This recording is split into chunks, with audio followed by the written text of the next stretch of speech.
Siliwangi sebelum moksa. Prabu Siliwangi sempat meninggalkan pesan atau amanah yang kemudian disebut Wangsit Siliwangi.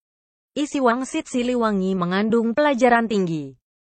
Karena di dalamnya tergambar jelas situasi atau kondisi sosial yang melatar belakangi masa pemerintahan beliau. Di ujung Wangsit tersebut, terjadilah peristiwa menghilangnya kerajaan Pajajaran. Persis seperti yang disebutkan dalam Wangsit Siliwangi. Ada banyak orang yang kemudian berusaha membongkar misteri Pajajaran. Tapi yang terjadi, mereka yang susah payah menggali ternyata hanyalah orang-orang yang sombong dan takabur. Berikut adalah isi Wangsit Siliwangi, beserta terjemahannya. Tilmimiti puya Pajajaran lengiti alam hirup. Lengit dayayuna, lengit nagarana. Pajajaran moal ninggalkan tapak, jabat ngaran piken numapai. Sabab bukti anu kari, bakal reanu malungkir. Tapi engke jaga bakal ayanu nyoba-nyoba, supaya anu lalengit kapanggih dewi. Nya bisa, ngan mapain kudu makek amparan. Tetapi anu marapaina lo banu arya aing pangpinterna. Mudu are dan hela. Artinya, semenjak hari ini, Pajajaran hilang dari alam nyata. Hilang kotanya, hilang negaranya. Pajajaran tidak akan meninggalkan jejak, selain nama untuk mereka yang berusaha menelusuri. Sebab bukti yang ada akan banyak yang menolak. Tapi suatu saat akan ada yang mencoba, supaya yang hilang bisa ditemukan kembali. Bisa saja, hanya menelusurinya harus memakai dasar. Tapi yang menelusurinya banyak yang sok pintar dan sombong. Dan bahkan berlebihan kalau bicara. Dalam naskah ini dikatakan bahwa misteri Pajajaran akhirnya dapat diungkap oleh sosok yang disebut Budak Angon, anak gembala. Budak Angon dikatakan berperangai baik oleh Prabu Siliwangi. Sakabeh turunan diakung ngaing bakal dilenglang. Tapi, ngan di waktu anu perelu, ngaing bakal datang dewi. Nulungan nu barutuh, mantuan anu sarusah, tapi nganu hade laku lampahna. Mun ngaing datang moal kadel. Mun ngaing nyarita moal kadenge. Memang ngaing bakal datang. Tapi ngan kanu rancage hatena. Kanu weru di semu anu saestu. Anu ngarti kana wangi anu sajati jeung nusurti lantip pikirna, nu hade laku lampahna. Mun ngaing datang. Tengah rupa tenyawara, tetapi merecere kuawangi. Artinya, semua keturunan kalian akan aku kunjungi, tapi hanya pada waktu tertentu dan saat diperlukan. Aku akan datang lagi. Menolong yang perlu, membantu yang susah, tapi hanya mereka yang bagus perangainya. Apabila aku datang tak akan terlihat. Apabila aku berbicara tak akan terdengar. Memang aku akan datang tapi hanya untuk mereka yang baik hatinya. Mereka yang mengerti dan satu tujuan. Yang mengerti tentang harum sejati juga mempunyai jalan pikiran yang lurus dan bagus tingkah lakunya. Ketika aku datang, tidak berupa dan bersuara tapi memberi ciri dengan wewangian. Adapun mengenai Budak Angon, dituliskan lebih lanjut sebagai berikut. Ayan wani ngorehan terus-terus, tengah hiding kapang larang. Ngorehan bari ngalawan sabar isri. Nyaeta Budak Angon. Imahna dibirit lewui, pantona batu satangtungan, kahyaman kuhan delem, karimbunan kuhan juang. Ari ngangona. Lain kebol lain embep, lain meong lain banteng, tetapi kalakai jeng tutunggul. Inyana jongjon ngorehan, ngumpulkan anu kapanggih.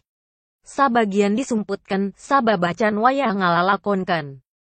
Engke mun geus wayah jeng mangsana, baris lo banu kabuka jeng rareang menta dilalakonkan. Tapi, mudu ngalaman lo balalakon angges nyorang. Undur zaman datang zaman, saban zaman mawalalakon.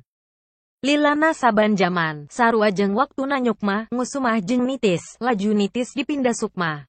Artinya, ada yang berani menelusuri terus-menerus.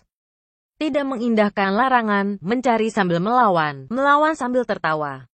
Di ala anak gembala. Rumahnya di belakang sungai, pintunya setinggi batu, tertutupi pohon handelem dan hanjuang.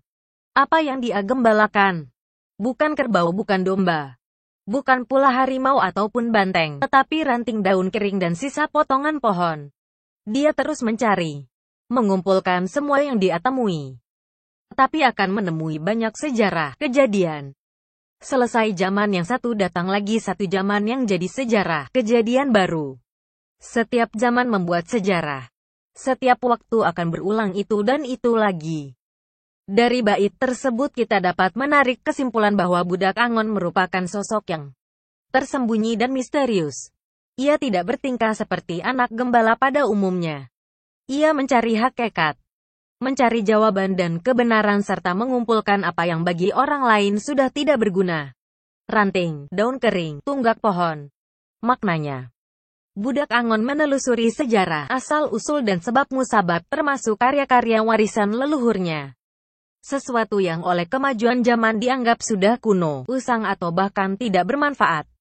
Wangsit Siliwangi juga menyinggung tentang munculnya sosok pemimpin dengan ciri-ciri sebagai berikut. Laju ngadeg Dewi Raja, asal najalma biasa. Tapi memang titisan raja. Titisan Raja Bahelajeng Biang Nahiji Putri Pulo Dewata. Dapugu titisan raja. Raja anyar hasela peskuro gahala. Artinya, lalu berdiri lagi penguasa yang berasal dari orang biasa. Tapi memang keturunan raja dahulu kala dan ibunya adalah seorang putri Pulau Dewata. Karena jelas keturunan raja, penguasa baru susah dianiaya. Konon, sosok pemimpin yang dimaksud Prabu Siliwangi adalah Soekarno, Presiden pertama Republik Indonesia.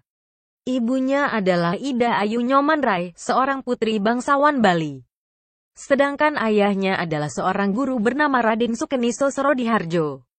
Akan tapi, penelusuran spiritual menunjukkan bahwa ayah Presiden Soekarno yang sesungguhnya adalah Kanjeng Susuhunan Pakubuwono X. Presiden Soekarno memiliki nama kecil Raden Mas Malikukusno.